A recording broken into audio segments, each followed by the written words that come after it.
አሁን እንግዲህ ካነሳው አንጻር እንደው እግዚአብሔር በአንድም በሌላ ይናገራል፣ በመላእክት በኩልም ይናገራል አልከው እና እግዚአብሔር በመላእክት በኩል አይናገርም አላልንም። ግን የኮሚኒቲ መስራች የሆነ አንድ አካል ፈጣሪን ቀጥታ ካላገኘ፣ ምክንያቱም ኮሚኒቲው እየተመሰረተበት ስለሆነ እዛ ግለሰብ ላይ ፈጣሪን ቀጥታ ካላገኘ በምን ተአምር እርግጠኛ ሆኖ ሊከተሉ ይችላል ነው እያለን ያለ ነው። እና አብርሃምን አንስተሃል። አብርሃምን ያገኘው ወይም ያነጋገረው በመላእክት ነው አልክ።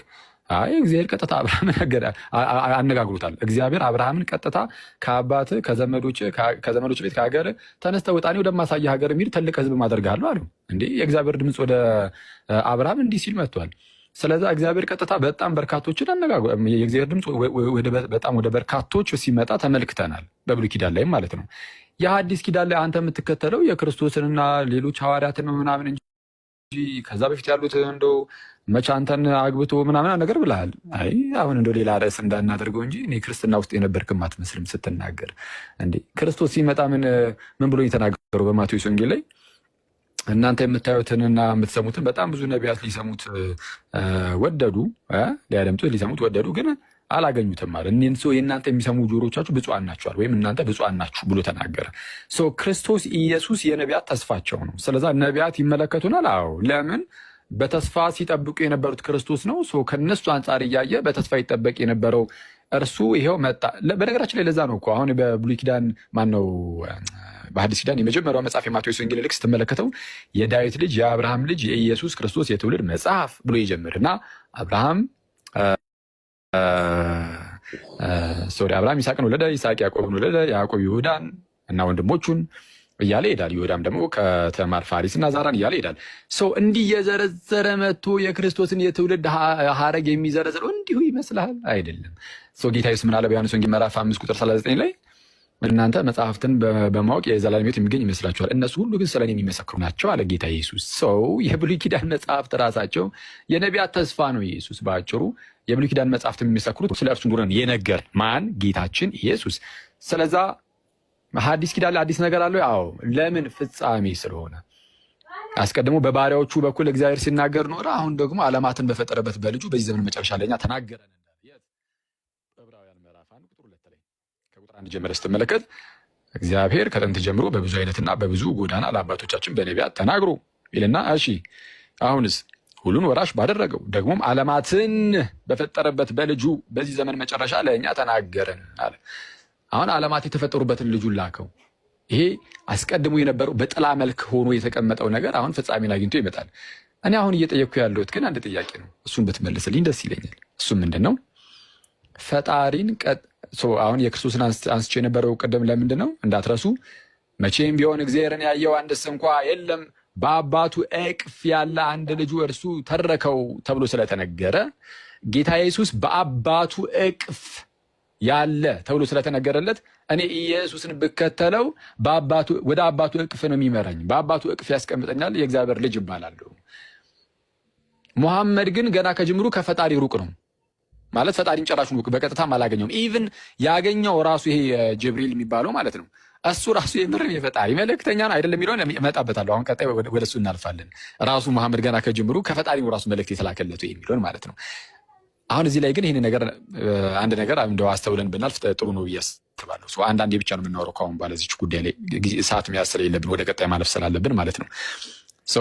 ሙሐመድ ገና ከጅምሩ ፈጣሪን ቀጥታ ራሱ አላገኝም። ፈጣሪን ያላገኘ ሰው ቀጥታ ወዴትም ሊመራኝ አይችልም ብዬ ነው ማምነው። ይሄ እንዴት አስቻለህ ነው የኔ ጥያቄ።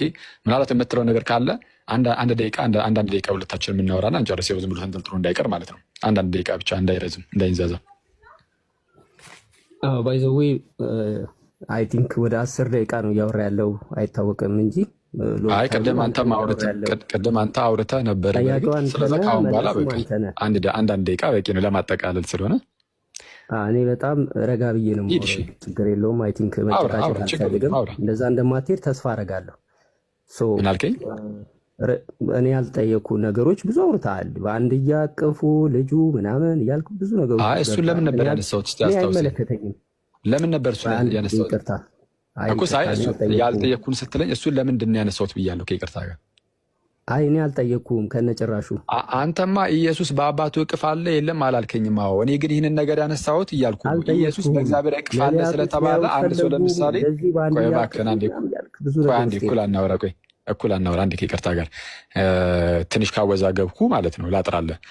ጌታ ኢየሱስ በእግዚአብሔር አብ እቅፍ ያለ ነው ተብሎ ሲነገር ለምንድን ይህን ያነሳሁት? ያነሳሁበት ምክንያት ሌሎቻችሁም ከታች ያላችሁም ስሙ። ኢየሱስ በእግዚአብሔር እቅፍ ያለ ነው ከተባለ ይህንን በእግዚአብሔር እቅፍ ያለ ተብሎ የተነገረለትን ጌታ የሚከተል ሰው ካለ እርሱ ራሱ በፈጣሪ እቅፍ ውስጥ የሚገባ የፈጣሪ ልጅ የእግዚአብሔር ልጅ ይሆናል። ስለዚህ ኢየሱስን የሚከተል ወዴት ነው የሚመራው ከተባለ ወደ እግዚአብሔር እቅፍ ይመራል። ምክንያቱም እርሱ በእግዚአብሔር እቅፍ ያለ ተብሎ ተነግሮለታልና። ሙሐመድ ግን ገና ከጅምሩ ፈጣሪ እንኳን በፈጣሪ እቅፍና ተውት እሱን ከፈጣሪ ጋር ቀጥታ አልተገናኘም። አንዴ ልደጋግመው ነው፣ በጣም ይቅርታ። አሁን ከፈጣሪ ጋር ቀጥታ ስላልተገናኘ ወዴት? አይ ሲሪየስሊ ብራዘር በጣም እንትን አልክ። ምንድነው መሰለህ የሆነ የራስህን ሐሳብና አስተምሮትን ተናግረህ እና ለመጫን ነው እንደዛ ነገር ነው የሚመስለውና አዳምጠኝ። አይ እንደዛ አይደለም። እኔ የጠየቅኩን ብቻ በመለስ ነገር የለም። እሺ አዎ እንግዲህ ተቋም የሚለውን ነገር ቅድም አንስተህ ነበረ። እንዴት አንድ አምላክ ፊት ለፊት ያላናገረን ነብይ ኦር ደግሞ አምላክ ራሱ ያልተገለጠን ነብይ የመሰረተው ኦር ያመጣውን የመሰረተውን ተቋም እንዴት ትከተላለህ? ኦር ደግሞ ከዚህ በፊትስ እንደዚህ ተቋምን የሚያክል ነገር የመሰረተ ስለሌለ እንዴት ተቋም ተመስርቷል? ኦልሬዲ ሙስሊም የሚባሉ ማህበረሰቦች አሉ። ስለዚህ እንዴት ተቋምን የመሰረተ አካል ቀጥታ ዳይሬክትሊ አላህ ፊት ለፊት እንዴት አላናገረውም የሚል ነገሮችን አነሳ።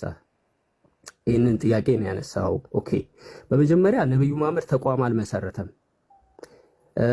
እስልምና ማለት እስልምና ከአላህ ዘንድ የመጣ አላህ ያወጀው ሃይማኖት ነው። ነብዩ መሐመድ አይደለም እስልምናን የመሰረተው። ወይንም የነብዩ መሐመድ እስልምና መስርቷል የሚል መረጃ ካለ ምናልባት ታሳየኝና ተቋሙን እንደመሰረተ መረጃን ከፍተህ ታሳያለህ። ለማየት በጣም ዝግጁ ነኝ። ግን አንድ ሁለት የቁርአን ክፍሎችን ልስጥህ። ራሱ አላህ ዘንድ የተወደደ ሃይማኖት ኢስላም ብቻ ነው ብሎ አላህ ራሱ በሱራ ኢምራን 3:19 ላይ እምነቱን ተቋሙን አላህ ራሱ የመረጠውና የነበረ እንደሆነ ከአላህ ዘንድ የሆነ እንደሆነ ይናገራል። እንደገና ኢምራን 3:85 አካባቢም ላይ ከኢስላም ሌላ ሃይማኖት ተቀባይነት የለውም ሚሉ ከአላህ ዘንድ የመጡ ሪቮሉሽኖች አሉ። ነብዩ መሐመድ ምንም አይነት ተቋም አልመሰረተም። በፊት የነበሩ አንድን አምላክ ያመልኩ የነበሩትን የነቢያቶች ፈለግና ለአንዱ አምላክ መገዛትን ይዘው የነበሩትን ፈለግ ያ ፈለግ ነው ነብዩ መሐመድ ጋር የመጣው። ለምሳሌ ኢብራሂም ወይም አብርሃም ከቤቱ ውጣ ተባለ። ጣዖታትን ትቶ ከቤቱ ወጣ። ነብዩ መሐመድም በዘመኑ ከነበሩት ጣዖት የሚያመልኩ ማህበረሰቦች መካከል ነበረ። ከዛ ማህበረሰብ እሱ ከጣዖት ርቆ ነበረ። አላህ መልአኩን ጅብሪል ላከለት። በዛ አማካኝነት ቁርአን መጣ። ቁርአን ሲመጣ ቁርአን ውስጥ እምነቱም ሃይማኖቱም ከአላህ ዘንድ ወደ ነብዩ መሐመድ መጣ። አስቀድሞ ነቢያቶች በተለያየ ሀገር ቋንቋ ሊናገሩት ይችላሉ። ግን ለአንድ አምላክ መገዛትና አንድን አምላክ ማመን ይሄ ነው የነበረው መሰረትና ተቋም ወይም ኢስላም የሚባለው። ለአላህ መገዛት የሚለው ለአምላክ መገዛት ማለት ነው። እነ አብርሃምን ብታያቸው ለአምላካቸው የሚገዙ አንዱን አምላክ የሚያመልኩ ነበሩ። ነቢያቶችን እንዳለ በጠቅላላ ክርስቲያኒቲው ጋር ስትመጣ ማርቆስ ወንጌል ማየት እንችላለን። ኢየሱስ ክርስቶስ ከመስዋዕት ሁሉ የመጀመሪያው ፊተኛው የሚቀድመው አንዱን አምላክህን እሱን አምልክ እርሱን ብቻ ተገዛ የሚለው ነው። ኢየሱስም ይህንን ነው ያስተማረው። ክርስቲያኒቲ ጋር ስትመጣ የራሱ የሆነ እንግዲህ እንትን አለው። ተቋም ላልከው ነገር ኢቨን ባይብል ላይ እንኳን ተቋም የተመሰረተ ተቋም የለም። አሁን አንተ የምትከተለው ተቋም በፊት ከነበረው ጋር ይመሳሰላል ብለህ ነው ክርስቲያን የሚለውን አግኝተህ ነው እንጂ ተቋም የለም ባይብል ላይ። ሃይማኖት የለም ሲጀመር። ሃይማኖት የሚባል ባይብል ላይ የለም። ሃይማኖት ያለው 3 ቦታ ነው። እሱም ማምለክ የሚለውን የሚያመለክት ነው። አንዴ ጨርሻለሁ። በቃ ሄድክ ርዕሱ። እሺ ቀጥል። እለቅልሃለሁ አሁን አይ ቲንክ 30 ሰከንድ ስጠኝ። መጽሐፍ ቅዱስም ላይ ሃይማኖት የለም፣ ተቋም የለም። ተቋም ግን አንተውን ተቋም አለ። በተቋም ውስጥ ነው የምትንቀሳቀሰው። ማን የመሰረተልህ ብለህ ወደ ኋላ ሄደህ ምናምን መፈለገ አይቀርም። ኤኒዌይስ ባይብሊካሊ ላይ ክርስቲያኒቲ የኢየሱስ ተከታዮች የተጠሩበት መጠሪያ ስም ነው። እንደ ሃይማኖት የሚለው ቃል ግን ኢቭን በግዕዙ ሄደህ ስትመለከተው ሃይማኖት ማለት እግዚአብሔርን ማምለክ ነው፣ ለእርሱ መገዛት ነው። ያ ማለት ዳይሬክትሊ ከእስልምናው ጋር ይገናኛል። ኢስላም ማለት አላህን ማምለክ፣ ለአላህ መገዛት ማለት ነው። ይሄ ነው ተቋሙ። ይሄ ተቋም ነው። ይሄ ደግሞ ተቋም የመጣው ከአላህ ዘንድ ነው። ይሄን ለማለት ነው። ጨርሻለሁ።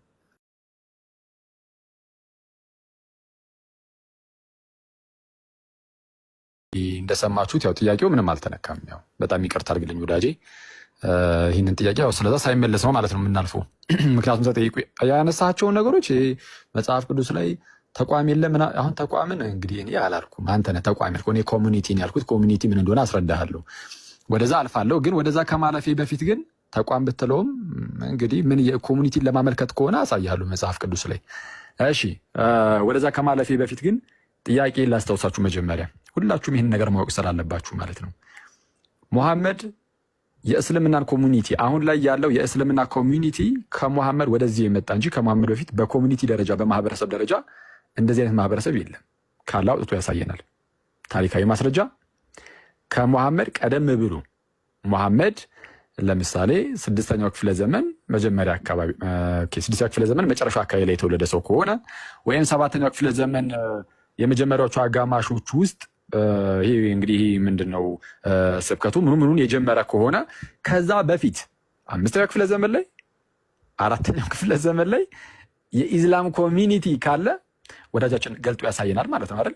አዎ ያሳየናል። የለም ዓለማችን ላይ እንዲህ አይነት ኮሚኒቲ ጭራሽ የለም ነበር። የአረቡ ክፍል ላይ በሙሐመድ ተነሳ። የዛው ከአረቡ ክፍል የሚነሳው ነው በየሁሉም ቦታ አሁን ለመዳረስ እየሞከረ ያለው በተለያዩ ሀገራት ማለት ኢትዮጵያ ውስጥም ከመጣ ከዛው ከአረቡ ሀገር የተነሳው ነው። ወደ ሌላ ሊድ ካለ ወይም ዩሮፕ ውስጥ ለምሳሌ የሚኖር ከሆነ ከዛው ከአረቡ ምድር የተነሳው ነው። ወደ የትኛውም የሚሄደው እንደዛ ነው። በኮሚኒቲ ደረጃ የእስልምና ኮሚኒቲ የለም። ካለ አንድ ድል እንሰጣጥና ቀጣይ አንዳንድ ደቂቃ ብቻ አድርገ ነው እሱም ያሳያል። እንደዛ አውጥቶ ማለት ነው እንግዲህ ከሙሐመድ በፊት የኢስላም ኮሚኒቲ እንዳለ ያሳየናል። በማህበረሰብ ደረጃ ሰው በማህበረሰብ ደረጃ የሌለ ነገር አሁን ነው ብቅ ያሉ በመሐመድ ሰዓት። መሐመድ ደግሞ ሲመጣ በጣም በሚያስደንቅ ደረጃ ጋይዝ ፈጣሪን ቀጥታ አላገኘውም እንዴ!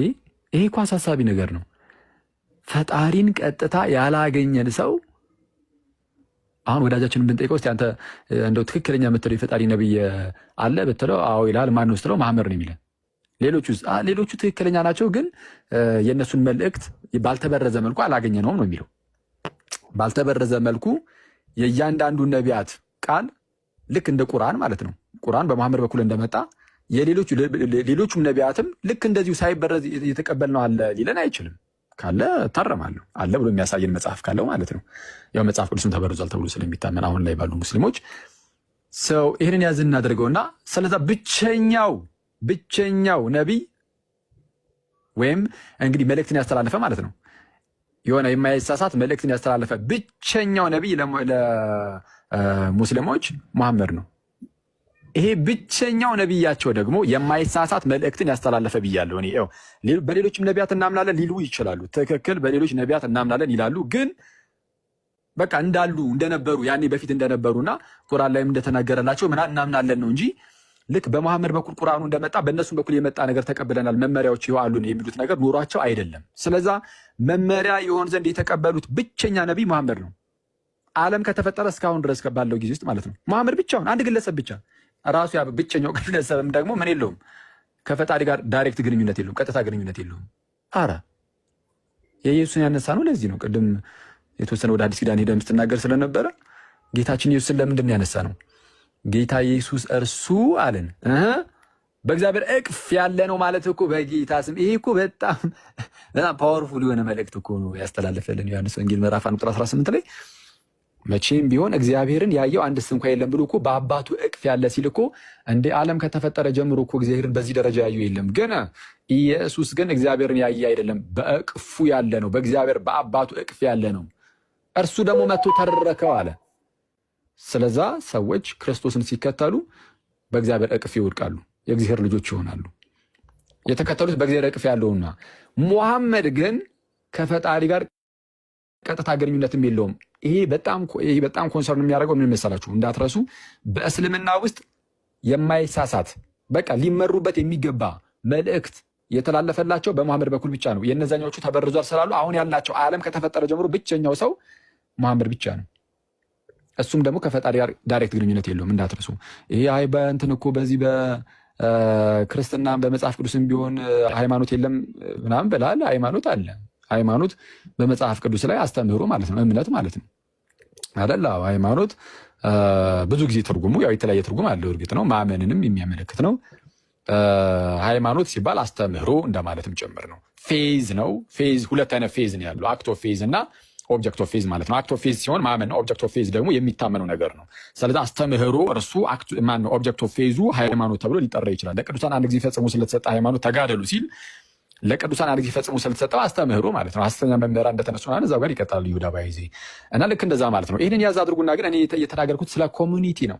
ኮሚኒቲ ምንድን ነው? ማህበረሰብ፣ ያ ኮንግሪጌሽኑ ቸርች ማለት ነው ባጭሩ፣ ቤተ ክርስቲያን። አሁን ወዳጃችን በአዲስ ኪዳን ቤተ ክርስቲያን የለችም ማለት ዋት አፈኒ። በስመ አብ በጣም ነው ይሄ አደገኛ ነው። እኔ ክርስቲያን ከነበረ ሰው እንደዚህ ነገር አልጠብቅም። በአዲስ ኪዳን ላይ ቤተክርስቲያን የለችም አለች። ታዲያ ቤተክርስቲያን እኮ ናት ኮሚኒቲ። ቤተክርስቲያን ማለት ኤክሌሲያ ማለት እኮ ጉባኤ ማለት ነው። ኮንግሪጌሽኑ ማለት ነው እንዴ። እና ይህ የሐዋርያት ጉባኤ ነበረ። በዛው ላይ ያ ጉባኤ ምንድነው እያደገ ያ ህብረት ማለት ነው እያደገ ኮሚኒቲ ይመጣል። ይኸው እኛ ጋር ደርሷል። እሱ ምን ይባላል? ቤተ ክርስቲያን ኮሚኒቲው እሱ ነው። የእግዚአብሔር ህዝብ ይባላል። በቃ የእግዚአብሔር ህዝብ በአዲስ ኪዳን ይሄ ነው፣ የክርስትና ነው። ሌላ የእግዚአብሔር ህዝብ የለም። አሁን እንግዲህ ጥያቄን ተረድቷል ብዬ አስባለሁ። አሁን ምናልባት አይ እንቀጥልበት ካልከኝ አሁን ያነሳሁት ምንድነው፣ አንደኛ ከሙሐመድ በፊት የእስልምና ኮሚኒቲ 5ኛው ክፍለ ዘመን ላይ ነበር ወይ?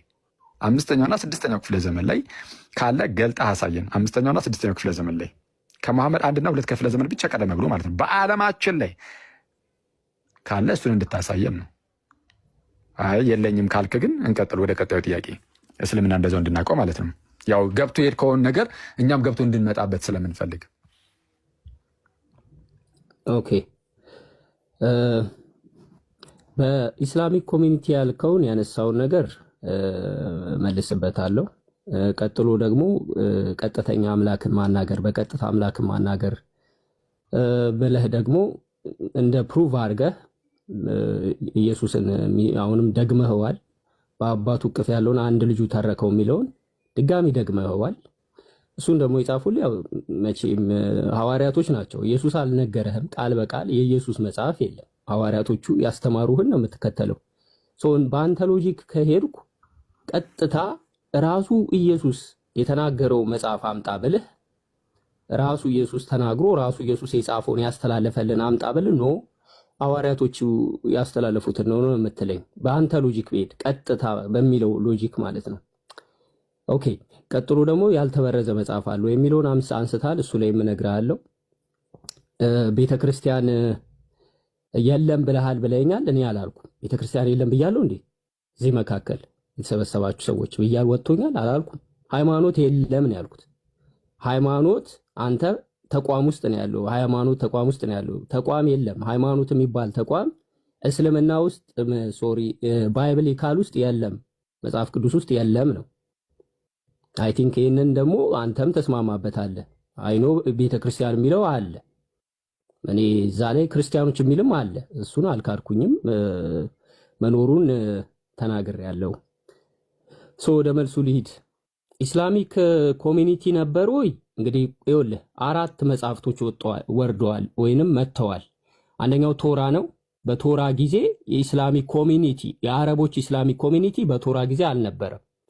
ሁለተኛ የዛቡር መጽሐፍ መጥቷል ወይ መዝሙረ ዳዊት። እነዚህ በጣም ሜጀር የሚባሉ ቡኮች ናቸው። መዝሙረ ዳዊት በነበረበትም ሰዓት ኢስላሚክ ኮሚኒቲ ነበር ወይ? የአረቦቹ ኢስላሚክ ኮሚኒቲ የነቢዩ መሐመድን እምነት የተቀበሉ ኮሚኒቲዎች ነበሩ ወይ? በዛ ዘመን አልነበሩም። ነገር ግን እሱን አንድ ነገር የተወሰነ ነገሮች እነግራለሁ። ኢየሱስም ሲመጣ ወይ ኤንጅል የኢየሱስ ወንጌል የሚባለው ኤንጅልም በሚመጣ ታይም ላይ ኤንጅልም ሲመጣ የኢስላሚክ እስልምና የቁርአን አማኞች በኢሳ ዘመን ነበሩ አልነበሩ? ሶ ምንድነው ፕሪኢስላሚክ ፔሪየድ እና አፍተር ፕሪኢስላሚክ በኋላ ደግሞ ያለ ተብሎ በሁለት መክፈል ይቻላል። ከእስልምና ቅድመ እስልምና በፊት እና ከእስልምና በኋላ ይባላል። ወይም ደግሞ የጃህሊያ ዘመን የሚባል አለ። የአረቡ ማህበረሰብ ከፕሪኢስላሚክ ፔሪየድ በፊት በጣዖት አምልኮ ስርዓት ውስጥ ተሸፍነው ነበረ። በመጽሐፍም የላቸውም፣ ነብይም አልወረደላቸውም። በዛ ነገር ውስጥ የተሸፈኑ ነበሩ። ስለዚህ ኮሚኒቲው አልነበረም። ሶ ግን እነ ሙሴ ጋር እነ ዳዊት ጋር እነ ኢየሱስ ጋር ስትመጣ ኮሚኒቲዎቹ ነበሩ። ምን አይነት ኮሚኒቲ ማለት? ለምሳሌ ቃሉ ኢስላም የሚለው አላህን ማምለክና አላህን መገዛት ነው። በሙሴ ዘመን የነበሩ ማህበረሰቦች ሙሴን የሚከተሉት እና የሙሴን አስተምሮ የመጣውን ትእዛዝ ከፈጣሪ ዘንድ የመጣውን ትእዛዝ የሚሰሙ ኢስላም ይባላሉ። ለምንድን ነው ኢስላም የሚባሉት? ለአምላክ ይገዙ ስለነበረ እንጂ ነብዩ መሐመድ ቁርአን ላይ ያለው ኮሚኒቲ አይደሉም። እንደዛ ናቸው ማለት አይደለም። ግን አላህን ይገዙ ነበረ፣ ያመልኩ ነበረ አንዱን አምላክ። አላህ ብዬ ምናልባት ስናገር ትንሽ እንግዳ ሊሆንብህ ይችላል። አላህ የሚለው ስም አረቦች የሚጠቀሙበት መጠሪያ አምላክ ስም ነው። ኢስማኤል አረብ ተናጋሪ ነው። የኢስማኤላውያን ሰዎች የሚጠቀሙት ስም መጠሪያ አላህ ብለው ይጠሩታል አምላካቸውን። ስለዚህ በኢስላም በአረቢክ ቋንቋ አነጋገር ኢስላም የሚለው አምላክን መገዛት የሚል የሚያመለክት ነው። ነቢያቶች በብሉይ ኪዳን ላይ ያሉ ነቢያቶች በሙሉ ብሉይ ኪዳን መጽሐፍ ላይ ያሉ ነቢያቶች በሙሉ እንደዛ አንድን አምላክ የሚገዙ ነበሩ ብዬ ቀደም አስረድቻለሁ። ስለዚህ ኢስላም ናቸው ማለት ይቻላል። ሙስሊም ናቸው ይባላል። ለምንድን ነው የሚባለው? አንድን አምላክ ያመልኩ ስለነበረና ይገዙ ስለነበረ። ከዛ አንጻር ነው። ሁለተኛው ቀጥተኛ አምላክን ማናገር የሚል አኪ ያነሳው ነገር አለ። ይሄ አሁንም መስፈርት ሊሆን አይችልም። መጽሐፍ ቅዱስ እንግዲህ ከ12ቱ ሐዋርያቶች ሁለት ሐዋርያ የጻፉት መጽሐፍ ነው አንተ እጅ ላይ ያለው። የዓይን እማኝ የሚባሉ 12 ናቸው። ከ12ቱ የሁለቱን ሐዋርያቶች መጽሐፍ ነው የምትቀበለው። ሌሎቹ ሁለቱ ደግሞ ከሐዋርያት የተማሩ ናቸው። እንደዛም ሆኖ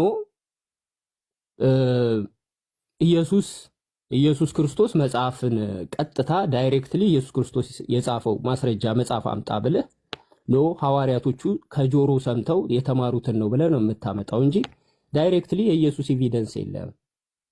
ኢየሱስ መጽሐፍ ስላልጻፈ ማለት ነው። ያልተበረዘ መጽሐፍ የሚለው ላይ ትንሽ ሊድበት እና ምንድነው ፖይንቴ ግን ይሄ መስፈርት ሊሆን አይችልም። የግዴታ እግዚአብሔር ማናገር አይጠበቅበትም። መላእክት ከመጣ መላእኮች እኮ የእግዚአብሔር ቃል ተናጋሪዎች ናቸው። የእግዚአብሔር ቃል በእነሱ ይነገራልና ከዛ አንጻር ውሰደው። ያልተበረዘ መጽሐፍ ላልከው እንግዲህ እያየን ያለው ኢቭን ቤተክርስቲያን ገብተህ የትኛውን ዓመተ ምህረት ባይብል ነው የምትገዛው? 1990ውን የ1988ን የ2000ን አረ 2000 ይቀርልን ችግር አለበት እየተባለ እንትኑን የትኛውን ነው ገዝተህ የምትሄድ ወደ ቤት ስትሄድ? እሱን የቤት ስራ ለአንተ ልተውልህ። አንተ ራስህ ታውቃለህ መጽሐፍ ቅዱስ ምን ያህል እንደተበረዘ አንተ ታውቃለህ። እኔ መጽሐፍ ቅዱስን መበረዝ እንደውም የሰማሁት የተማርኩት ካንተ ነው። የሚገርም ነገር ብዙ ጊዜ በዚህ ርዕስ ላይ ስትናገር ነበር። ኢቭን ዕብራይስጡ ግሪኩ ከግሪኩም ጋር እንኳን ልዩነት አለው እያልክ አንዳንድ ነገሮች ኤቪደንስ ትሰጥ ነበረ። ምናልባት አይታወቅም እንጂ ለማንኛውም መጽሐፍ ቅዱስ ተበርዟል ወይ እንዴ? በደንብ ነው እንጂ ተበርዟል አይገልጸውም። ሲፈልጉ ይቀንሱታል፣ ይጨምሩታል። እንደፈለጉ እያደረጉ ነው የሚያትሙትና የሚያወጡት። ከዚህ በላይ ቀልድ አለ እንዴ? ፈጣሪ መጥቶ እንዲጠብቅልን ነው። ሆም ብላችሁ እያበላሻችሁ፣ ሆም ብላችሁ መጽሐፍ ቅዱስን እያበላሻችሁ፣ ፍርሃት የሌላችሁ ለእግዚአብሔር ቃል እንኳን ታማኝ ያልሆናችሁ ናችሁ። ስለዚህ መጽሐፍ ቅዱስ ተበርዟል የሚለው በዚህ ይታይልኝ። አንድ ጨርሻለሁ። የመጨረሻው ቤተክርስቲያን የሚል ያነሳው ነው። ቤተክርስቲያን የሚለው የኢየሱስ እምነት ተከታይ የነበሩ ሰዎች በየመኖሪያ ቤታቸው የራሳቸውን እንትን እያደረጉ ይቀመጡ ነበር። ያኛው ቤተክርስቲያን ተብሎ ይጠራል። እንደ አብያተ ክርስቲያናቶች ተገንብተው ነበር፣ እነሱ ቤተክርስቲያን ተብሎ ይጠራሉ። ነገር ግን ሃይማኖት የሚባል ነገር መጽሐፍ ቅዱስ ላይ የለም። ከፈጣሪ ዘንድ እውቅና የተሰጠው ሃይማኖት ባይብል ላይ የለም፣ አታገኝም። እርሳው የሃይማኖት ቆይ አንዴ ጨርሻለሁ። ሃይማኖት ተብሎ በባይብል ላይ የገባው ጠቅላላ ጉዳይ ሃይማኖት ምን እንደሆነ ንገረን እናለፍ። ይቅርታ። እሺ፣ ሃይማኖት ማለት አምላክን ማምለክ ማለት ነው። አምላክን ማምለክ የሚለው ቃል ብቻ ነው ሃይማኖት ተብሎ ሊወሰድ የሚችለው በግሪኩ ማለት ነው። 3 ቦታ ነው ያለው። ከፈለክ ልስጥህ፣ ሄደህ ግሪኩን ይኸው። ለምሳሌ አንደኛ ያዕቆብ ምዕራፍ 26 ላይ አንደኛ ያዕቆብ 26 ላይ ስታየው እግዚአብሔርን የሚያመልክ የሚመስለው እያለ ይናገራል። ማምለክ ሃይማኖት ሪሊጅን ነው። ሃይማኖት የሚሉ ሌሎቹ ግን ፌዝ ናቸው። ማምለክ እግዚአብሔርን ማምለክ ሃይማኖት ማለት። ለምሳሌ ይሁዳ ለአንድ ጊዜ ፈጽሞ ስለተሰጠ ሃይማኖት ይላል። ምንድነው ሃይማኖት የሚለው በግሪኩ? አንድ ጊዜ ስለተሰጠ ሃይማኖት የሚለው እሱ ፌዝን ነው የሚያመለክተው። ምንድነው በግሪኩ? ኦኬ አይቼ ልንገርህ አንዴ። በቃ ቶ እሺ፣ ዛት ሂድ። ግሪኩ ሃይማኖት ግን አይደለም፣ 100% ፌዝ ነው። ፌዝ ራሱ ሃይማኖት ነው። ግን ችግር የለም። አሁን እኮ የሃይማኖት ትርጉም ምንድነው እኮ አይደለም እያልኩ ያለሁት። ሃይማኖት የሚባል ነገር መጽሐፍ ቅዱስ ላይ የለም ስትል ሃይማኖት የሚለውን በምን እየተረዳኸው እንደሆነ ማወቅ አልቻለም። አሁን ቅድም ሃይማኖት አስተምህሮ ነው ብለናል። አስተምህሮ የለም ነው መጽሐፍ ቅዱስ ላይ ምንድነው? አይደለም። ለምሳሌ ስለዛ በቃ ጨርስና ጨርሰሃል። ኦኬ እቺን ልጨርስልህ። አሁን የተናገርካትን ላስምርልህና ከዛ አንተ መናገር ትችላለህ። ችግር የለውም። አንድ 30 ሰከንድ ስጠኝ። ይቅርታ ካረዘምኩት 30 ሰከንድ ስጠኝና ኦኬ። ምንድነው መሰለ በእስልምና በቁርአን ላይ እስልምና ሃይማኖት ነው። ሙስሊም የሚል አለ ቃል ቁርአን ላይ። ይሄኛው ሙስሊም የሚለውም ቃል አለ። እሱ ደግሞ አማኝ ነው። አማኞች ሙስሊም ተብለው ይጠራሉ። ኢስላም የሚለው ደግሞ ተቋም ነው። ለአላህ የሚገዙ አላህን የሚያመልኩ ኢስላም ተብለው ይጠራሉ። ይሄ ተቋም አላህ ዘንድ የተመረጠ ተቋም ሆኖ ኢስላም እና ሙስሊም ተብሎ ይጠራል። በዛ ደረጃ ባይብሊካሊ ላይ ስትሄድ ክርስቲያን የሚባል እምነት አለ፣ ይሁዲ የሚባል እምነት አለ፣ ፈሪሳዊ ሰዱቃውያን የሚባሉ እምነቶች አሉ። ከነዛ መጨረሻ ላይ ክርስቲያን የሚባል እምነት አለ። እነዚህ ሁሉ እምነቶች አሉ። የትኛውም እምነት የተወገደ የለም አለ። ባይብሉ ላይ ኢየሱስንም የተቀበሉት አይሁዶች እምነታቸው ከይሁዲ ወደ ክርስትና የመጡ አሉ። ያልተቀበሉትም እዛው ባይብሉ ላይ አለ። እምነት የሚባለው ነገር አለ። ግን እንደ ተቋም ሆኖ እውቅና ያገኘው እስልምና ቁርአን ሲመጣ ዘሆል ሁሉንም የመጽሐፍቶች እናት ቁርአን ማለት የመጽሐፍቶች እናት ነው የሚያጠቃልለው። ቁርአን ሲመጣ እስልምና ለዓለም ይፋዊ ሃይማኖት ሆኖ ተገለጠ። ይሄ ነው። ኤኒዌይስ ሐሳብ ካለ መቀጠል ትችላለህ። እሺ ያው እንግዲህ እኔም በቃል አጠቃልና ድምጼን ላሰማ። ታብታብ አድርጎ ሼር ኮፒሊንግ ምናምን አድርጎ እንዳይዘጋብህ ማለት ነው። ድምጼን ላሰማ። ቀጥለኬዋ እሺ አሁን በደንብ አድርጋችሁ ምንም እዛው ስለሆነ እየሄድን ያለ ነው። ዋናው ጥያቄ ምንም በቃ ችግር የለውም ባያገኘውም ነው የመጨረሻው መልስ። ወንድማችን እንደሰማችሁት መሐመድ ፈጣሪን ቀጥታ ባያገኝም ችግር የሚለውም አይነት ነገር ነው። ግን የተናገራቸው ነገሮች ፊት ለፊት ላይ ስለጻፍኩኝ ሁሉንም እያነበብኩኝ ላሳያችሁ። የመጀመሪያው ቤተክርስቲያን አላልኩም፣ መጽሐፍ ቅዱስ ላይ ቤተክርስቲያን የለም አላልኩም። እኔ መች ነው ቤተክርስቲያን የለም ያልኩት ብሎናል። ወደ እንደዚህ አይነት ነገር የመጣ ነው። እንዴት ነው? እኔ አስቀድሜ ሙሐመድ የአንድ የኮሙኒቲ መስራች ሆኖ ወይም ደግሞ ኮሙኒቲ የመጣው ከእርሱ በኋላ ሲሆን የኮሙኒቲ መጀመሪያ ሲሆን የአንድ ኮሙኒቲ መጀመሪያ ሲሆን እንዴት ፈጣሪን ቀጥታ ሳያገኘው ማን ሊከተለው ይችላል? እንዲህ አይነት ነገር የለም በመጽሐፍ ቅዱስም። የአብርሃም ሪሊጅን ስለምትሉትም ከአብርሃም ጀምሮ ብታዩም እንደዚህ አይነት ነገር የለም የሚል ነገርን አስቀመጥኩኝ። ልክ ስል ኮሙኒቲ የሚለውን ነገር ወሰደና ተቋም፣ ሃይማኖት ምናምን ወደ ማለት ሄዶ ከዛ በኋላ መጽሐፍ ቅዱስ ላይ የለም አለ። እንዲህ ያለው ኮሙኒቲ የሚለውን ይዞ ነው። ኮሚኒቲ የሚለውን ይዞ ከሆነ እንደዚህ ያለው ኮሚኒቲ ማለት ቤተክርስቲያን አለቀ። ኮንግሪጌሽን ነው፣ ስብስብ ነው፣ ጉባኤ ነው።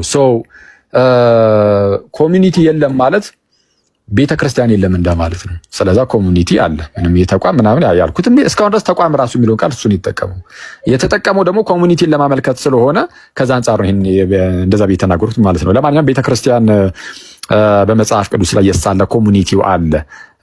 በኋላ ላይ እመጣበታለሁ። እዚሁ ላይ ልቀጥልና ፕሪ ኢስላሚክ ፔሪድ ምናምን እያልክ ስትናገር ነበር። በጣም ነው የሚያስገርመው እርሱ ከእስልምና በፊት ማለት ነው። ስለዛ እስልምና ያልኖረበት ጊዜ አለ። በቃ ክሊር እኮ ነው ገለጻው ራሱ ከእስልምና በፊት የነበሩ ብለህ ከተናገርክ which means እስልምና ያልነበረበት ጊዜ አለ ማለት እኮ ነው። ከሙሐመድ በፊት የኢስላም ኮሚኒቲ ጭራሽ በዓለማችን ላይ ጭራሽ የለም። ቢኖር ያሳየን ነበር። ይሄው 4ኛው ክፍለ ዘመን ላይ 5ኛው ክፍለ ዘመን ላይ 6ኛው ክፍለ ዘመን ላይ ያሳየን ብለናል፣ አላመጣም። ስለዛ የእስላም ኮሚኒቲ ማህበረሰብ የእስላም ማህበረሰብ በዓለማችን ላይ ጭራሽ እንትን እንዳይል ዲስትራክት እንዳያደርግ። እሺ በቃ ቴንክ ዩ። በደንብ አድርጋችሁ ተመልከቱ። ከሙሐመድ በፊት የእስልምና ማህበረሰብ የለም። የዛሬ 1400 ምናምን አካባቢ የተጀመረ ነገር ነው። ከዛ በፊት በኮሚኒቲ ደረጃ ጭራሽ የለም። ለዛ ነው ወዳጃችን ምንም አይነት ማስረጃ ያላመጣው። ግን ምን ብሎናል? የምታስታውሱ ከሆነ በነ ሙሳ ሰዓት ምናምን ግን ነበረ ብሎናል። በነ ሙሳ ሰዓት እንግዲህ በነ ዳዊት በነ ሙሴ ሰዓት ምናምን ግን ኮሚኒቲው ነበረ፣ ማህበረሰቡ ነበረ። ያ ማህበረሰብ ደግሞ ፈጣሪን ወይም አምላክን ስለሚገዛ እንደው እስላም ናቸው ማለት እንችላለን ብሏል። አይደለም። አሁን አንተ እንዳለህበት አይነት የኢስላም ኮሚኒቲ ያኔ የለም። ለምሳሌ ለመስዋዕት የሚሆን የእንስሳትን እንደሚያፈሱ የነበሩ ኮሚኒቲ ናቸው። እንደዚህ አይነት ኮሚኒቲ አንተ በምን ተፈጸመ? ራሱ ያኛው ኮሚኒቲ ሲያደርግ የነበረው ነገር በምን ቀረ ያስብላል። ያኛው ኮሚኒቲ የሚያመልክበት የሆነ ስፍራ አለው። ያ ስፍራ ደግሞ ለምሳሌ የሰለሞን ቤተ መቅደስን ውሰደው፣ በስዕላት ያበደ ነው ቤተ መቅደሱ። አንተ ትቀበላለህ? የኪሩብ ስዕላትን ምናምን በውስጥም በውጭም እየተደረገ እንደዛ ይደረጋል። ይህ ብቻ አይደለም።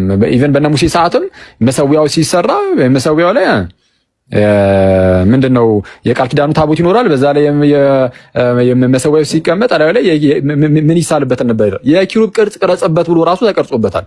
እንዲህ አይነት ነገር ሲጀመር ከምኑ ታገናኛል? ይሄ ኮሚኒቲው አይገናኝም። ያ ኮሚኒቲ እግዚአብሔርን አባታችን ብሎ የሚጠራ ነው።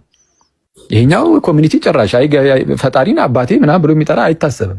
ስለዛ ያ ኮሚኒቲ እስላም ነው አይደለም። ሲጀመር አትገናኙ ጭራሽ ማለት ነው። አሁን እሱን ያዝ እናድርገውና ሰው በኮሚኒቲ ደረጃ ይሄኛው የአረቡ ኮሚኒቲ አዲስ ኮሚኒቲ ነው ከተባለ ስለዛ የሆነ አዲስ ኮሚኒቲ ፈልስፎ ማን ነው ፈጥሮ ነው የመጣው? መሐመድ። ኦኬ ማለት ጅማሪ ሆኖ ነው የመጣው። ሲመጣ የአዲስ ኮሚኒቲ የአዲስ ማህበረሰብ ጀማሪ ሆኖ ነው የመጣው። ጀማሪ ሆኖ ሲመጣ ጋይዝ ፈጣሪን ቀጥታ ሳያገኝ ነው የመጣው። እንዴት አይመጣውም እኮ ይሄ ጭራሽ ነው የማይመጣው። የሆነ ድምጽ ይሰማኛል። ሚቱን ያነሳ ሰው አለ? እሺ ጉራዴ አንተ ትሆን እስቲ ዘጋው እስቲ ለክፉም ለደግ ጉራዴ ነው ዘጋው። ቀጥለው። እሺ ሰው ምንድነው? አዎ እንዳልኩትም የኢስላም ኮሚኒቲ የለም። አዎ ሙሐመድ የአዲስ የሆነ ኮሚኒቲ አዲስ የሆነ ማህበረሰብን ጀማሪ ሆኖ ሲመጣ ፈጣሪን ቀጥታ ያላገኘ ሰው ሆኖ ነው የመጣው። ይሄ ለኛ ትልቅ ምንድነው መመልከት ያለብን ነገር ይመስለኛል። ቀደም እንዳልኳችሁ ነው። ደገምከው የክርስቶስን ስራ ነበር እሰልሰዋለሁ። ማይ ብራዘር እሰልሰዋለሁ። ጌታ ኢየሱስ እግዚአብሔር ዓለምን የፈጠረበት ልጅ ሆኖ ነው የላከው። ጌታ ኢየሱስ ዓለም የተፈጠረበት የእግዚአብሔር ልጅ ነው እና ምን አለ አልኩ ዕብራውያን ምዕራፍ 1 ላይ ከጥንት ጀምሮ እግዚአብሔር በብዙ መንገድና በብዙ አይነት ለአባቶቻችን በነቢያት ተናግሮ ከጥንት ጀምሮ ማለት ነው። በምን በነቢያት ተናግሮ አሁንስ ሁሉን ወራሽ ባደረገው ደግሞም ዓለማትን በፈጠረበት በልጁ በዚህ ዘመን መጨረሻ ለኛ ተናገረን አለ። በዚህ ዘመን መጨረሻ ለኛ የተናገረን ዓለማትን በፈጠረበት በልጁ ነው። በልጁ ከሆነ ልጁ ወደ አባቱ ያቀርበናል። ይሄ ደስ ያሰኛል በጣም የምር። እንዲህ ያለ እውነታ ውስጥ ጌታ ምንድነው ሲያስቀምጠን ምን አይነት ተስፋ ነው የሚሰጠን? በቃ የእግዚአብሔር ልጆች ነን፣ ወራሾች ነን። ልጆች ከሆነ ደግሞ ወራሾች ደግሞ ነን። ልጅ ያልሆነ አይወርስም። አይሰው ልጆች ከሆነ ደግሞ ወራሾች ነን እንደተባለ ማለት ነው። ልጅ አይደለም በቃ አትወርስም። እና ለማንኛውም በአባቱ እቅፍ ያለ ስለተባለ አሁን ክርስቶስ ከእግዚአብሔር ጋር ያለውን ግንኙነት እናውቀዋለን። ሙሐመድ ጋር ስትሄዱ ግን እንኳን ይሄ የፈጣሪ ልጅ ምናምን ተውት። አይደለም ሙሐመድ የፈጣሪ ልጅ ነው ተብሎ አይታመንም። እሱ ብቻ አይደለም፣ ሙሐመድ ከፈጣሪ ጋር ቀጥታ ግንኙነትም የለውም። ቀጥታ ግንኙነት የለውም። ከሌለው ወዴት ነው የሚመራን? ይሄ በጣም እኔ ሙስሊም ወንድሞቼ በጣም ልታዩት ይገባል ብዬ አስባለሁ። ሌላው ግን ምን አንተም ብትሆን እኮ እንደው አሁን ኢየሱስ እንደዚህ በአባቱ እቅፍ ምናምን በልሃል። ግን በቃ መጽሐፍ ቅዱስ ላይ የተጻፈው ኢየሱስ አልጻፈው። ማን የጻፈው ብለህ እኮ አንተም የምትነግረኝ ሌላ ሰው ጻፈው ብለህ ነው። ለምሳሌ ሐዋርያት ብለኸኛል። ትክክል፣ ሐዋርያት ናቸው የጻፉት። ግን ሐዋርያት የጻፉት ክርስቶስ ቀጥታ ተገልጦ ነግሯቸው ነው። እንደዛማ ካለን የድረስ ላርቅብህ መሰለ ቁርአንን የጻፈው ራሱ መሐመድ አይደለም አይደል? መሐመድ ስላልሆነ ጭራሽ እንደውም መሐመድ ቀጥታ ፈጣሪን አላገኘም ብቻ አይደለም፣ ጸሐፍቱ ጋር ደግሞ ስትመጣ ጭራሽ አልጻፈውም። እንደ ይህን ነገር መሐመድ ቀጥታ ያላገኘውን ፈጣሪ ማለት ነው። ስለዚህ ጉዳይ ራሱ የነገሩን ጭራሽ ቀጣ ያሉ ጸሐፊዎች ናቸው፣ ከሱ የሰሙ ጸሐፊዎች ናቸው ወደሚል ወደ ሩቅ ወስድብሃለሁ። አይተዋል። ጌታ ኢየሱስ በስጋ ተገልጦ ታሪክ የሚያውቀው ጌታ ነው። ታሪክ የሚያውቀው አካል ነው። እርሱ ያስተማረውን እነሱ ጻፉ። 2 ሐዋርያት ናቸው የጻፉት የሚል ነገር ተናግረዋል። 2 ሐዋርያት ናቸው ያልከው ቁጥር ትችላለህ? ማይ ብራዘር ማለት አትሊስት ማቴዎስ ከዛስ ዮሐንስ ብለህ መልእክታት ላይ ደግሞ እንሄዳለን። ለምሳሌ እነ ጴጥሮስን እንጠቅሳለን። አይ ወንጌል ብቻ ነው እያልኩ ያለሁት ካልክ ግን ለምን ወንጌልን ብቻ የምናነሳበት ምን ምክንያት አለን? ወንጌልን ብቻ የምናነሳበት ምን ምክንያት አለን? ሲቀጥል ደግሞ ማን የተጻፈ ብቻ እናምናለን ሳለ አላልንም። እኛ የተጻፈ ብቻ የሚል ትምህርት እኛ ጋር በክርስትና ውስጥ አይታወቅም። እንደዚህ ትምህርት የለም። የተጻፈ ብቻ የሚባል ትምህርት የለም። ያለው ምንድነው? ቤተክርስቲያን ተመስርታለች። በዛች ውስጥ የእግዚአብሔር አስተምህሮ ጸንቶ ይኖራል። እሱ ነው ትልቁ ነገር። ትልቁ ነገር በክርስትና ውስጥ የጌታ ቤተክርስቲያንና ለቤተክርስቲያን አንድ ጊዜ ፈጽሞ የተሰጣት ሃይማኖት ወይም አስተምህሮ አለቀ። እሱ ነው። ምንድነው እዚህ ላይ ያው ሊሄድበት። ስለዚህ አሁን አይ እንደው ምንድነው ተቋም የለም ምናምን ላልከው ቤተክርስቲያን ከተቋም የዘለለች ነች። እውነቱን ለመናገር ተቋም የሚለው ቃል አይገልጻትም ቤተክርስቲያን፣ አሁን ያለንባትን ቤተክርስቲያን ማለት ነው። ተቋም የሚለው ቃል ራሱ አይገልጻትም። ቤተክርስቲያን የጌታችን የኢየሱስ አካሉ ናትና ከሷ ጋር በተያያዘ እንዲህ ብሎ ይናገራል መጽሐፍ ሲናገር። ለምሳሌ ጌታ ኢየሱስ በማቴዎስ ወንጌል ምዕራፍ 16 ቁጥር 16 ጀምሮ ኦኬ እናንተ ከ16 ጀምሮ አንብቡት። ቁጥር 18 ላይ ምን የሚል ቃል ተናግሮ ነበረ? ስለ ጴጥሮስ አንተ ጴጥሮስ ነህ፣ በዚህ ዓለት ላይ ቤተክርስቲያኔን እሰራለሁ፣ የገሃነም ደጆችም አይችሏትም ብሎ ጌታ ኢየሱስ ተናገረ። ምንን እሰራለሁ? ቤተክርስቲያኔን። ሚኒንግ ቤተክርስቲያን ምንድነው ብያቸዋለሁ። ህንጻውን አይደለም እዚህ ጋር ጌታ ኢየሱስ እየተናገረ ያለው ያ ይሄንን ህዝቡን ይሄንን ኮሚኒቲ በግሪኩ ኤክሌሲያ ነው የሚለው ህዝብ ማለት ነው። እሺ ይሄ ህብረት አንድነቱን እርሱን እሰራለሁ፣ ይህንን ህዝብ እሰራለሁ፣ የገሃነም ደጆችም አይችሏትም አለ። ይህንን ህዝብ የገሃነም ደጅ ራሱ አይችለውም። ስለዚህ እስከ ዓለም ፍጻሜ የሚቀጥል ነው። እንዲህ ያለ ህዝብ በእግዚአብሔር አንድ ጊዜ ተመስርቷል። ይህ ህዝብ አይወድቅም። ሌላ ህዝብ ከዚህ ህዝብ የተቃረነ ነገር ይዞ ቢመጣ እሱ የወደቀ ነው። ይሄኛው ህዝብ ግን ጸንቶ ይቀጥላል። ልክ እንደዛ ማለት ነው። ስለዚህ ህዝብ የእግዚአብሔር ህዝብ ተመስርቷል። የእግዚአብሔር ህዝብ አለ ይሄው። ስለዚህ ይህንን ህዝብ ምን ይላል ቅዱስ ጳውሎስ ሲናገር በኤፌሶን መልእክቱ ምዕራፍ 5 ላይ ከቁጥር 25 ጀምሮ ባሎች ሆይ ክርስቶስ ደግሞ ቤተክርስቲያን እንደወደዳት እናንተ ሚስቶቻችሁን ውደዱ ይልና በውሃ መታጠብና ከቃሉ ጋር አንጽቶ እንዲቀድሳት ራሱን ስለ እርሷ አሳልፎ ሰጠ ይላል። በውሃ መታጠብና ከቃሉ ጋር አንጽቶ እንዲቀድሳት ራሱን ስለ እርሷ አሳልፎ ሰጠ። ከዛም በጣም አንድ የሚያስደንቅ ነገር ይናገራል እዛው ጋር ቃል በቃል ማነብላችሁ እሱን ክፍል።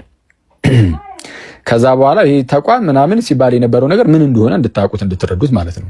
እኛ ከተቋም የዘለለ ነገር ውስጥ ነው ያለ ነው። የእግዚአብሔር መንግስት ውስጥ ነው ያለ ነው እኛ።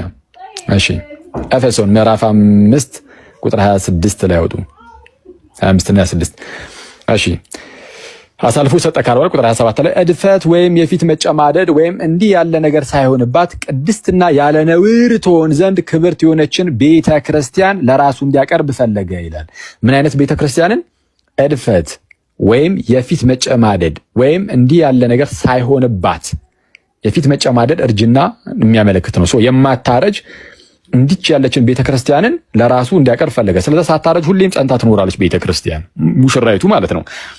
ስለዚህ ከክርስቶስ በኋላ የሚመጣ የትኛውም ህዝብ ከዚህ ህዝብ ጋር የሚቃረን ካለ እርሱ ከእግዚአብሔር አይደለም፣ ከተቃራኒው ስፒሪት ከተቃራኒ መንፈስ ነው ሊሆን የሚችለው ከሆነም ማለት ነው እንጂ ከእግዚአብሔር ሊሆን አይችልም ብለን የምንናገረው ለዚህ ነው።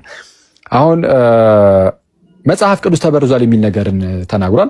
እሺ ይሄ የተነሳበትን ዋና ምክንያት ደግሞ ላሳያችሁ። መጽሐፍ ቅዱስ ተበርዟል የሚለው ላይ ማለት ነው። ለምን መሰላችሁ ያነሳው? አሁን ዝም ብሎ ተሸፋፍኖ እንዳይቀር ማለት ነው። ሙስሊሞች ትክክለኛ መልእክትን አስተላልፎልናል። አሁን ላይ በቃ እኛ የምናውቀው ትክክለኛ መልእክት የተቀበልነው ብለው የሚጠሩት ዓለም ከተፈጠረ ጀምሮ እያልኳችሁ ነው። አንድ ግለሰብ ብቻ ነው የሚጠሩት፣ አንድ ሰው ብቻ፣ እሱም መሐመድ ነው። ሌሎች ነቢያት ቢኖሩም ግን እኛ ጋር የደረሰ እንደው ሳይበረዝ የደረሰ ምንም አይነት መልእክት ስለሌላቸው ያው በቃ ከዛ አንጻር በመሐመድ ደረጃ ልንከተለው የምንችለው ሌላ ነብይ የለም ነው የሚሉት። መሐመድን በምንከተለው ደረጃ ማለት ነው የሚሉት። ሰው ብቸኛው አንድ ብቻ ነብይ ነው የሚከተሉት፣ እሱም መሐመድ ብቻ ነው። አስቧል። ዓለም ከተፈጠረ ጀምሮ መሐመድን ብቻ ነው የሚከተለው ስትል ታስፈን አይደል? ነው እንዴ? ዝም በነቢያት እሺ በቃ እናጠቃልና ወደ ሌላ ርዕስና ወደ ሌላ ጥያቄ እናልፋለን። በሌላ ሌሎች ነቢያትም አሉ። አዎ አንዴ እስቲ ማን ነው ደሚ? አንዴ ድምፅሽ ይረብሻል። በሌሎች ነቢያትም እናምናለን፣ ሌሎች ነቢያትም አሉ ማለትና ግን የምርም ፕራክቲካሊ ደግሞ አዎ ምንድነው የነሱን መንገድ እንከተላለን ያስተላለፉልን ነገር አለ ማለት የተለያየ ነው እንደምታውቁት። እና በነቢያቱ እናምናለን አዎ ይሏቸዋል፣ ግን እንመራበት ግን ዘንድ የተሰጠ ግን በቃ በመሐመድ በኩል ነው። የሌሎቹ ጠፍቷል ወይም ተበርዟል ወይ ምናምን በሚለው ስለዛ ብቸኛው አንድ ግለሰብ ብቻ ነው ያላቸው፣ አንድ ግለሰብ። ይሄ በጣም አስቸጋሪ ነው አይደል? ያ አስቸጋሪ ነው። መጽሐፍ ቅዱስ ተበርዟል ወይ? መጽሐፍ ቅዱስ አልተበረዘም። ምናልባት ተበርዟል የምትሉት አንዳንድ የቃላት ለውጦች አሉ ምናምን፣ አንዱ ህትመት ከአንዱ ህትመት ጋር አንዳንድ የቃላት ልዩነት አለ ምናምን። እንደዚህ ነገሮች ከሆነ እነሱን እኛ እንደመበረዝ አናያቸውም። እንደዛ ከሆነ ቁርአንህ ላይ ወይ እዚሁ ትወያያለህ። ቁርአን ተበርዟል አልተበረዘም በሚለው በዛ ደረጃ በዛ መስፈርት ከሆነ የምታየው መበረዝን እዚሁ ምናልባት ከሌሎች ወንድሞች ጋር ቁርአን ተበርዟል አልተበረዘም የሚለውን ትቀጥላላችሁ። እርግጠኛ ሆኜ በጣም በርካታ ነገር ማውጣት ስለሚቻል ማለት ነው። መጽሐፍ ቅዱስ አልተበረዘም። የሀገር በእኔ የግሪክ ብቻ ወደ 6000 የሚሆን ጥንታዊ ቅጂዎች አሉ። የግሪክ ማለት ነው የግሪክ ማኑስክሪፕቶች ዕደ ክታባት የሀገር እና የቃላት ልዩነት ሊገኝ ይችላል ወይ? አንዱ ዕደ ክታብ ከሌላኛው ዕደ ክታብ ሊገኝ ይችላል። ግን የክርስትና አስተምሮ ላይ ለውጥ የሚያመጣ ነው ወይ? በፍጹም። አሁን በረዛችሁት የሚባለው እኮ ማለት ነው እንዴት ሲሆን መሰላችሁ? ለምሳሌ በርዙ የሆነ ሰው ከዛ በኋላ ኢየሱስን አምላክ ለማድረግ ሲሞክር በርዞ የሆነ አካል ስላሴ የሚባል ነገር ሳይኖር ስላሴ እንዲኖር ለማድረግ ሲሞክር በርዞ መጽሐፍ ቅዱስን ጥምቀት አያድንም የማያድን ሆኖ ግን ጥምቀት ያድናል ለማስባል ሲሆን ቅዱስ ቁርባን እውነተኛ የጌታ ስጋና ደም እንደሆነ ለማስመሰል ሲሞክር እንደዛ ሲሆን ተበረዘ ይባላል። ግን እነዚህ የቃላት እንትኖች ምንም ያን ያህል እንትን የሚሉ ነገር ያን ያህል እንደው ተበረዘ የሚያስብል ነገር ግን እንደዛ የላቸውም። እሱም ደግሞ ቢሆን በምን ይፈታል ከተባለ የተለያዩ ዕደ ክታባት ስላሉን ከሁሉም ዕደ ክታባት እየታየ ጥንታዊ ማኑስክሪፕቶች እየታዩ ከዚህ አንጻር እየተባለ ሊሰጥ ይችላል። ግን የክርስትና እምነትን ጭራሽ የሚነካው ነገር ግን በፍጹም አይደለም ነው። ስለዚህ ይህንን ያዝ አድርገን ጠቅለል ካደረግነው መሐመድ ብቸኛው የሙስሊሞች ይከተሉበት ይመሩት ዘንድ የተሰጠ ነብይ ሆኖ ብቸኛው ማንም የላቸውም። ከስነ ፍጥረት ጀምሮ ያለ አንድ ሌላ የለም። ይሄው እንመራበታለን በዚህ መጽሐፉ የሚሉት ማለት ነው። መሐመድ ብቸኛው ሆኖ ያ ብቸኛው የሆነ መሐመድ ራሱ ደግሞ ፈጣሪን ቀጥታ አላገኘም በሚለው ላይ ተስማምተን እንዘጓለን ማለት ነው። ስለዚህ ይሄንን የዚህን ያህል ካየን ምናልባት ወደ ቀጣይ ጥያቄ መሄድ እንችላለን ወይስ ወንድማችን? ኦኬ አንተ ነው የጀመርከው። ያው እንግዲህ አንድ ሀሳቡን ላጠቃለውና ጥያቄ ነው የጠየኩት እንጂ እኔ ምንም ነገር እንትን አላልኩም። አዎ ገባኝ። የሰጠው መልሶች አሉና አንዳንድ ነገሮች ላይ መልካም። እሺ አሁን እንዳናስረዝም እሺ በቃ አንዳንድ ደቂቃ እናጠቃል። እሺ በቃ አይሻልም? የእንስሳት መስዋዕት ብለሃል። የእንስሳት መስዋዕት እኮ አልፎ አሁን አንተ እንስሳት እየሰዋህ አይደለም። ኢየሱስ ሞቶልኛል ብለህ ዳቦን ምሳሌ አድርገህ ወይን ምሳሌ አድርገህ ነው የምትጠቀመው እንጂ በግ እየሰዋ አይደለም። ስለዚህ ኮንትራዲክት እያረክ ነው አንተም ማለት ነው። ቀጥሎ ያነሳው ነገሮች ነበሩ። ስለ ስዕላት ምናምን አንስተ ነበር። እሱን ሄጄበታለሁ። ያው የተወሰነ ነገሮች ነግሬያለሁ። የቤተ ክርስቲያን ኮሚኒቲ እና የአይሁድ እምነት የሚባል ባይብል ላይ እንዳለ አታውቅም እንዴ? ቤተ ክርስቲያን ኮሚኒቲም አለ፣ የአይሁድ እምነትም አለ። ብዙ ኮሚኒቲዎች ነው ባይብል ላይ ያሉት፣ ክርስቲያን ብቻ አይደለም። ብዙ ኮሚኒቲዎች አሉና ይሄን ለማለት ነው። ጨርሻለሁ። ኤኒዌይስ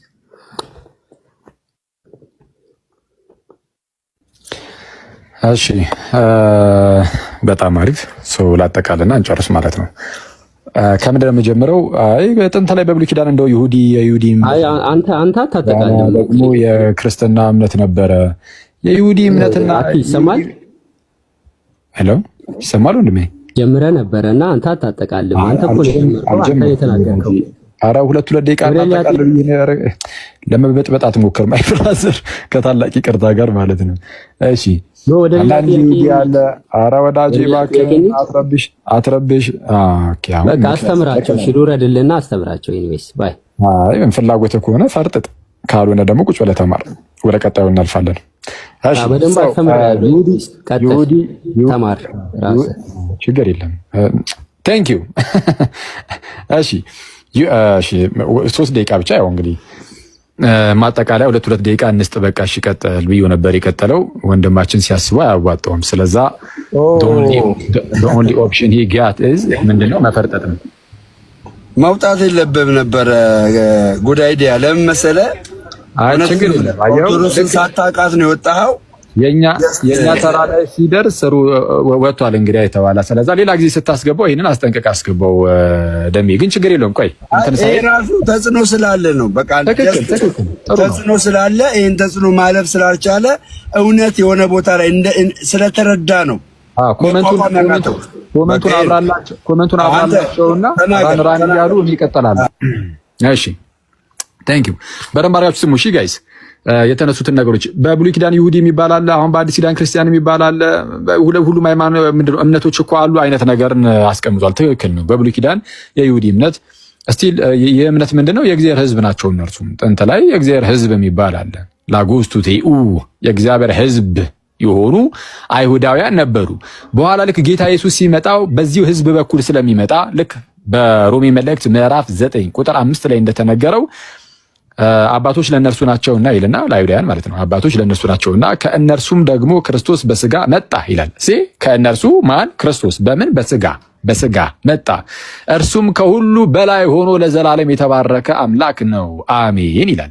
ስለዛ ክርስቶስ በእነርሱ በኩል መጣና እርሱን የሚቀበሉት ሁሉ እውነተኛ የእግዚአብሔር ሕዝብ ሆኖ ይቀጥላሉ። እርሱን አንቀበልም ብለው ሪጀክት የሚያደርጉ ግን በሞት ውስጥ ይኖራሉ ማለት ነው። ስለዛ ሕዝቡ በዛ በኩል የሚቀጥል ነው። ይሁዲ ነበረ ግን እንደምንመለከተው መጽሐፍ ቅዱሳችን ላይ ከይሁዲነት ወደ ምንነት ሲመጡ ነው ያለን፣ ወደ ክርስትና ሲፈልሱ ነው ያለን። ለምን? ሰዎች ሁሉ ኢየሱስ እርሱ ይጠበቅ የነበረው የነቢያት ተስፋቸው ክርስቶስ ወይም መሲህ እንደሆነ እያመኑ በስሙ ደግሞ ሕይወትን ማግኘት ስለነበረባቸው ማለት ነው። ስለዚህ አሁን በሐዲስ ኪዳን የሚቀጥለው ኮሚኒቲ የሚቀጥለው ሕዝብ በክርስቶስ በኩል የሆነ ብቻ ነው። ስለዛ የእግዚአብሔር የመጨረሻው መገለጥ መሐመድ አይደለም። የእግዚአብሔር የመጨረሻው መገለጥ የገዛ ልጁ ኢየሱስ ክርስቶስ ነው። ቅድም እንዳልኳችሁ ከጥንት ጀምሮ እግዚአብሔር በብዙ ነቢያት ለአባቶቻችን ተናግሮ ይልና ሁሉን ወራሽ ባደረገው ደግሞም ዓለማትን በፈጠረበት በልጁ በዚህ ዘመን መጨረሻ ለኛ ተናገራለ። በዚህ ዘመን ምን መጨረሻ? በቃ በዘመን መጨረሻ የተገለጠልን የእግዚአብሔር ልጅ ኢየሱስ ክርስቶስ ነው። ይሄን ልናስተውለው ይገባል ነውና ከዛ አንጻር ይሁዲ ምናምን ቢኖርም መጨረሻው ፍጻሜው ግን ክርስትና ነው ወይም ቤተ ክርስቲያን ናት። ሌላ እንደው በፊት ሕግ አለ አሁን ግን እኮ የለም። እንደው በፊት እኮ እንደው መንፈስ ቅዱስ ምናምን በእሳት አምሳል ሲወርድባቸው አልነበረም ልክ በበዓለ ፔንቴኮስቴ እንደሆነው ቀደም ሲል እንዲህ ነው እንዲያ ነው የሚል ነገር ለማንሳት ሞክሯል። አሁን ይሄን ነገር ያነሳው ለምንድን ነው? እንደው የኢስላም ኮሚኒቲ አለ ወዳጃችን። የኢስላም ኮሚኒቲ ማሳየት አልቻለም። ለምሳሌ ከመሐመድ በፊት የነበሩ ክፍለ ዘመናት ላይ የኢስላም ኮሚኒቲ እስቲ ያሳየን ሲባል የለም በቃ አለቀ። ሰሌን ለምን አለ? በቃ በነ ሙሴ ሰዓትና በነ ዳዊት ሰዓት የነበረው ኮሚኒቲ እሱ ኢስላም ናቸው አለ። አይደል? ጭራሽ አይገናኙም ራሱ ማለት ነው። ጭራሽ በምን ብዬ ተናገርኩኝ? ለምሳሌ የራሳቸው ምንድነው አምልኳቸው ላይ መስዋዕት አለ፣ የመስዋዕት ስርዓት አለ።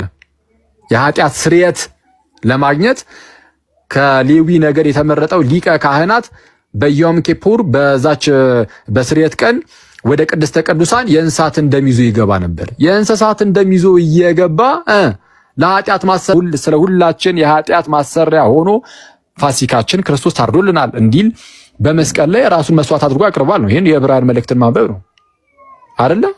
በቃ ምዕራፍ 7 ምዕራፍ 8 ምዕራፍ 9 በግልጽ ያስቀምጣል።